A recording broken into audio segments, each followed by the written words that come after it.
বাংলাদেশের তরুণ উদীয়মান রাজনীতিবিদ শরীফ ওসমান হাদিকে হত্যা করা হয়েছে। এটি অনেক পুরানো নিউজ।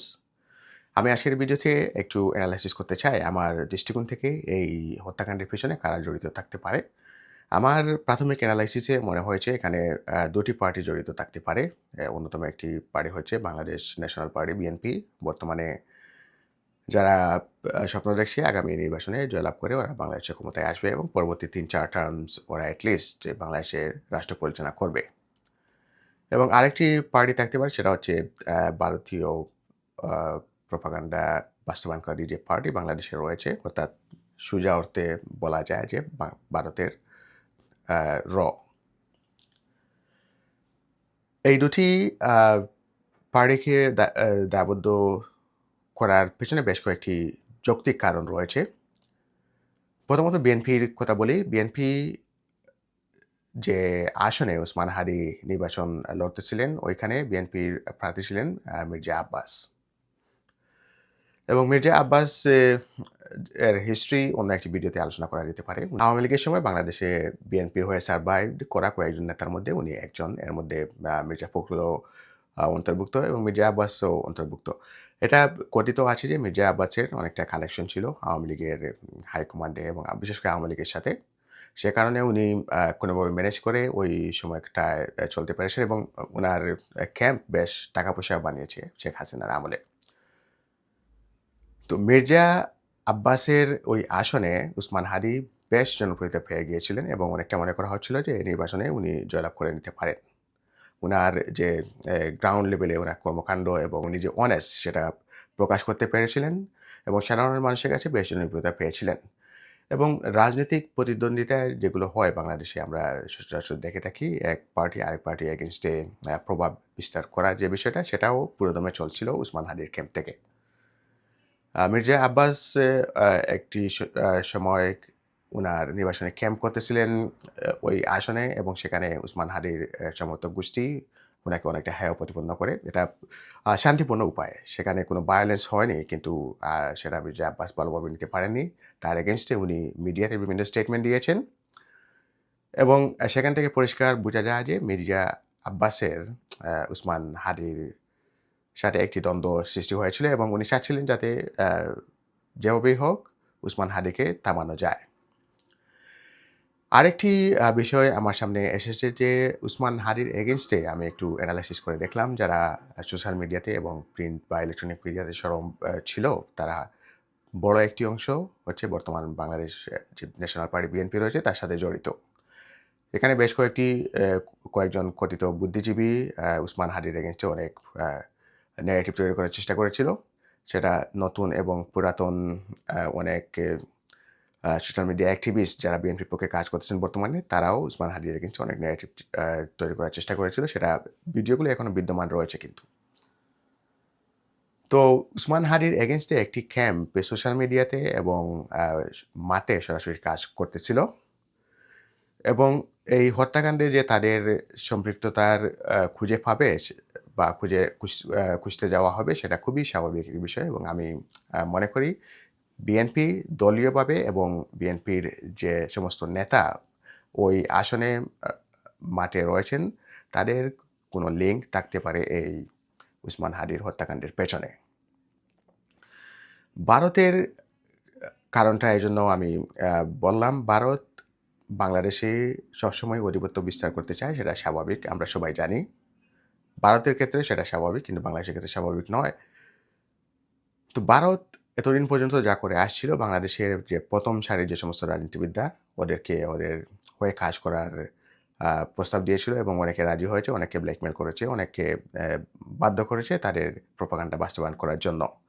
বর্তমানে আওয়ামী লীগ তেমনটা সক্রিয় নয় বাংলাদেশে এবং বিএনপির কিছু আ বিএনপির মধ্যেও ওদের কিছু অ্যাসেট রয়েছে। ওরা কাজ করতেছে সেটা স্পষ্ট দেখা যাচ্ছে। যেমন আমির খসরুর নাম বলা যায় এবং সালাউদ্দিনের নাম বলা যায়। ওরা ভারতের এজেন্ডা সরাসরি বাস্তবায়ন করতেছে। এগুলো আসলে তেমন স্কিলড রাজনৈতিক প্লেয়ার না। ওরা বাংলাদেশের ভিতরে আছে, রাজনীতি করে টাকা-পয়সা কামাচ্ছে। কিন্তু intellectually ওরা ভেরি উইক। বাইরের আ এজেন্ট হিসেবে কাজ করতে হলে কিছুটা intellectual এর প্রয়োজন রয়েছে। বিভিন্ন সিস্টেমে, বিভিন্ন কৌশলে কাজ করা যায়। কিন্তু এই সমস্ত লোকেরা যে সমস্ত কাজ করতেছে, সেগুলো বাংলাদেশের সাধারণ মানুষের সামনে ইজিলি প্রকাশ পাচ্ছে এবং সেটা স্বাভাবিকভাবে বোধগম্য, বাংলাদেশের মানুষ সেটা পছন্দ করছে না। কিন্তু একটি আশ্চর্যজনক বিষয় হচ্ছে যে পরবর্তী যে প্রজন্মে যারা রাজনীতি করবে বাংলাদেশে, তার বেশ বড় একটি অংশ এখনো ভারতের আন্ডারে নিয়ে আসতে পারেনি। অর্থাৎ আমি বলতে চাচ্ছি ওদেরকে কোনোভাবে কম্প্রোমাইজড করা যায়নি। বর্তমানে যারা আ বাংলাদেশে রাজনীতি করতেছে বা আগামী ভবিষ্যতে রাজনৈতিক নেতা হবে আওয়ামী লীগ এবং বিএনপির বাইরে, এর বেশ কয়েকটি আ নাম আমি বলতে পারি, কিন্তু সেটা ভিডিওটি লম্বা হয়ে যাবে। আমি আরেকটি ভিডিওতে এটা নিয়ে আলোচনা করতে পারব। তবে আমি বলতে চাই বাংলাদেশে বর্তমানে এমন একটি গ্রুপ সৃষ্টি হয়েছে যারা বাংলাদেশকে নিয়ে কাজ করতে চায় এবং কোনোভাবেই সম্ভব নয় যে ওরা ভারতের, এখন পর্যন্ত বলা যাচ্ছে যে ওরা ভারতের কোনো প্রোপাগান্ডা বাংলাদেশে বাস্তবায়ন করবে। কারণ ওরা অনেকটা মেটিকুলাস এবং কোনোভাবেই ওরা ব্ল্যাকমেল হতে চায় না। আ আগের যে সমস্ত নেতারা ব্ল্যাকমেল হয়েছে এর পিছনে বিভিন্ন কারণ রয়েছে। ওরা অজ্ঞ ছিল এবং তথ্য প্রযুক্তির যে ব্যবহার সেটা সম্পর্কে ওরা ওয়াকিবহাল ছিল না। যার কারণে ভারত বিভিন্নভাবে ওদেরকে ব্ল্যাকমেইল করতে সক্ষম হয়েছে, সেটা আওয়ামী লীগের হোক অথবা বিএনপির হোক। কিন্তু এই নতুন প্রজন্মটি আমার মনে হচ্ছে ভারত অনেক ক্ষেত্রে ব্যর্থ হয়েছে ওদেরকে ওদের দলে নেয়ার জন্য।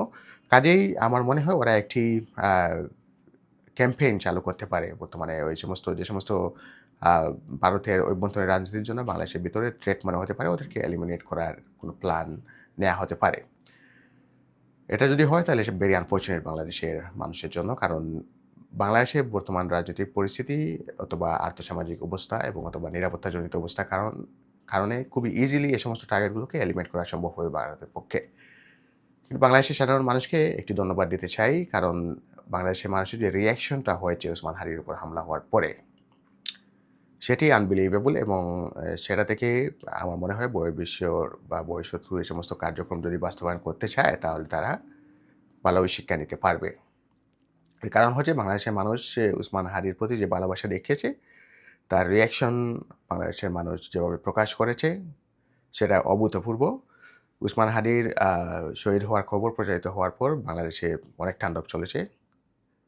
সেখানে পত্রিকা অফিস থেকে শুরু করে শেখ মুজিবের বাড়ি যতটুকু অবশিষ্ট ছিল তার উপরে অনেক হামলা হয়েছে এবং আওয়ামী প্রতিষ্ঠানের উপরও আরও হামলা হতে পারে। কিন্তু অনেক অ্যাক্টিভিস্ট রয়েছেন, তাদেরকে ধন্যবাদ দেই আমার অন্তরের অন্তঃস্থল থেকে। তারা পরিস্থিতিটি শান্ত করার চেষ্টা করেছেন এবং উসমান হাদির যে শেষ যাত্রা যে জানাজা এবং উনার দাফন সেটি সঠিকভাবে সম্পন্ন হয়েছে।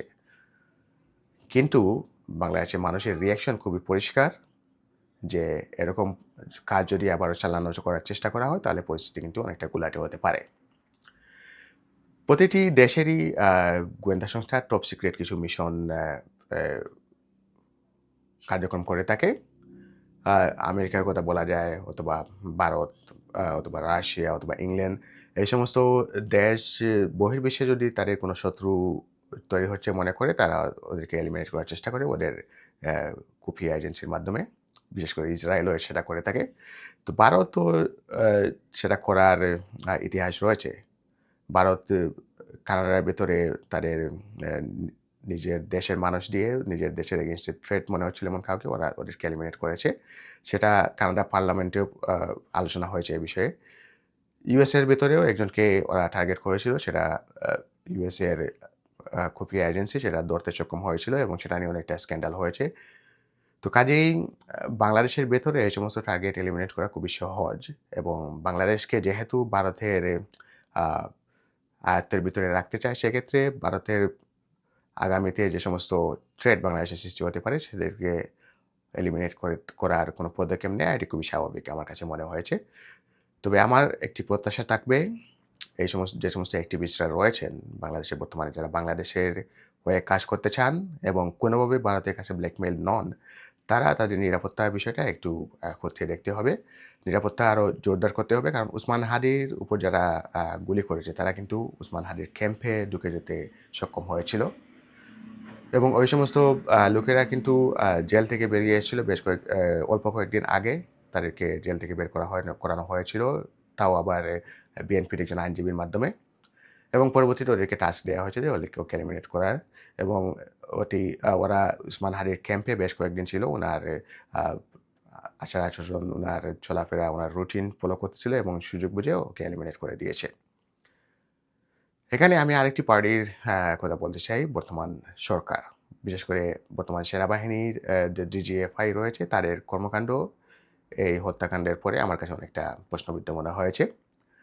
কারণ উসমান হাদির হত্যাকারীরা বাংলাদেশ থেকে পালিয়ে গেছে। ভারতে কোন সুড়ঙ্গের ভিতর দিকে পালিয়ে গেল, কিভাবে গেল সে সমস্ত বিষয়গুলো মিডিয়াতে প্রোপাগান্ডা আকারে প্রচার করা শুরু করেছে এবং এটি ১ম এ যে শুরু করেছে জুলকারনাইন, ও কিন্তু ডিজিএফআই এর চামচা হিসেবে পরিচিত বাংলাদেশে বর্তমানে।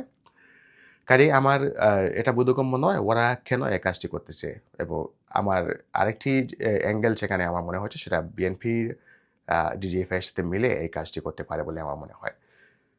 এবং এটা যদি হয়ে থাকে তাহলে এই গ্রুপটির প্রতি অনেক শুভকামনা রইল, কারণ তাদের সামনে আরও সমস্যা আসতে পারে।